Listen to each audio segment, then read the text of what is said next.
Bonsoir. Alors, hier vient un communiqué, vous avez informé, rencontré les forces vives de Mayotte pour envisager les nouvelles mesures à appliquer rapidement pour freiner la circulation du Covid. Quelles sont ces nouvelles mesures? Alors d'abord, permettez-moi de souhaiter une bonne année aux Mahoraises et aux Mahorais et de leur dire, et encore plus à la vue de vos reportages, que je comprends la fatigue et la lassitude de chacun. Mais c'est vrai qu'aujourd'hui, l'explosion des chiffres que vous avez décrites, la tension hospitalière, l'importance du taux d'incidence, du taux de positivité, a conduit le gouvernement à décréter l'état d'urgence sanitaire à Mayotte, qui s'applique depuis aujourd'hui. Alors j'ai consulté ce matin les forces vives du département, les élus, les autorités religieuses, les organisations patronales et syndicales. Et je discute aujourd'hui avec Paris de propositions que nous mettrons en œuvre véritablement dans les jours qui viennent. Ces mesures sont de trois ordres. La première est, disons-le tout de suite, le couvre-feu. Le couvre-feu probablement de 20h à 5h du matin et on est en train de regarder les dérogations pour les livraisons à domicile et l'accès au restaurant sous passe sanitaire. Et puis aussi des mesures de restriction pour la jauge dans les commerces, des mesures plus fermes sur les rassemblements, sur les activités dans le lagon, les activités dans les îlots. Et puis enfin des mesures pour éviter que les fêtes qui se tiennent dans les domiciles ne deviennent des fêtes professionnelles. Et donc dans ce sens-là, l'interdiction de transformer la fête amicale chez soi en fête professionnelle. Alors, est-ce qu'on peut revenir tout d'abord sur la première mesure que vous venez de mentionner, à savoir le couvre-feu, probablement de 20h à 5h du matin.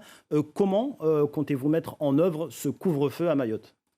Par arrêté préfectoral et avec, en appelant à la responsabilité de chacun compte tenu des enjeux sanitaires aujourd'hui et ensuite avec un certain nombre de contrôles des forces de l'ordre. Mais j'en appelle d'abord à la responsabilité. Chacun sait bien quels sont les problèmes d'insécurité à Mayotte, combien les forces de l'ordre sont concentrées sur ces problèmes d'insécurité, sur la levée des raquettes et des barrages.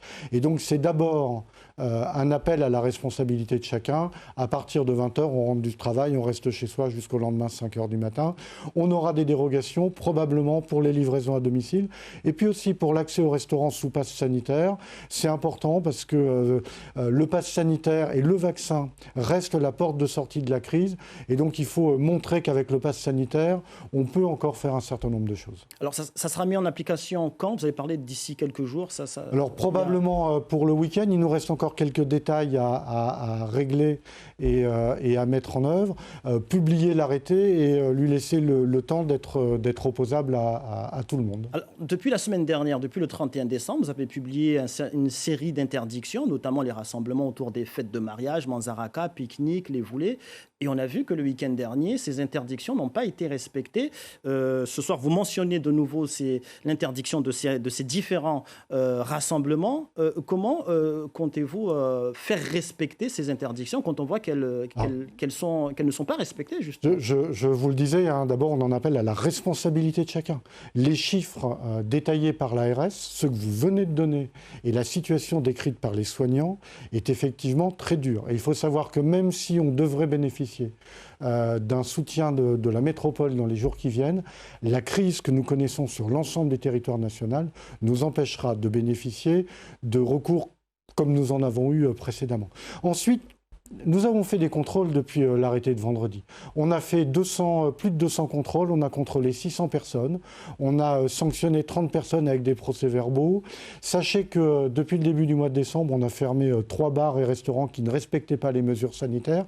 Et puis la semaine dernière, on a eu une intervention sur un manzaraka où les portes ont été fermées, les gens sont rentrés chez eux.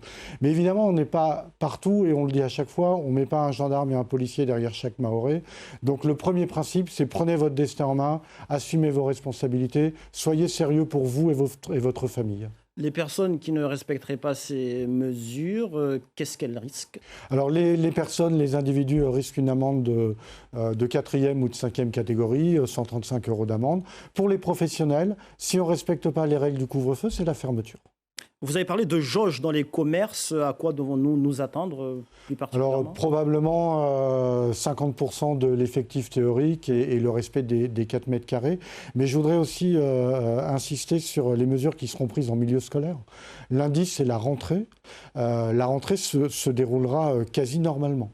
Avec le recteur, nous proposons de mettre en œuvre sur sa proposition le protocole de niveau 3 qui va permettre de renforcer le port du masque à l'intérieur des établissements scolaires, de le systématiser, mais aussi de faire ce qu'on appelle dans le jargon une hybridation, c'est-à-dire en fait de demander aux élèves de seconde et de première dans les lycées de n'être scolarisés qu'une journée sur 2. Donc vous voyez, c'est ce type de jauge que nous mettons. En fait, on divise les capacités par 2 de façon à éviter le brassage. Alors vous parlez de rentrée scolaire lundi prochain. On sait aussi que ça coïncidera juste avant avec le retour des vacances. On sait que le virus entre à Mayotte souvent par le retour des vacanciers. Est-ce qu'il y aura des mesures particulières à l'arrivée, au retour de ces vacances pour les vacanciers, des contrôles spécifiques? Le virus est là.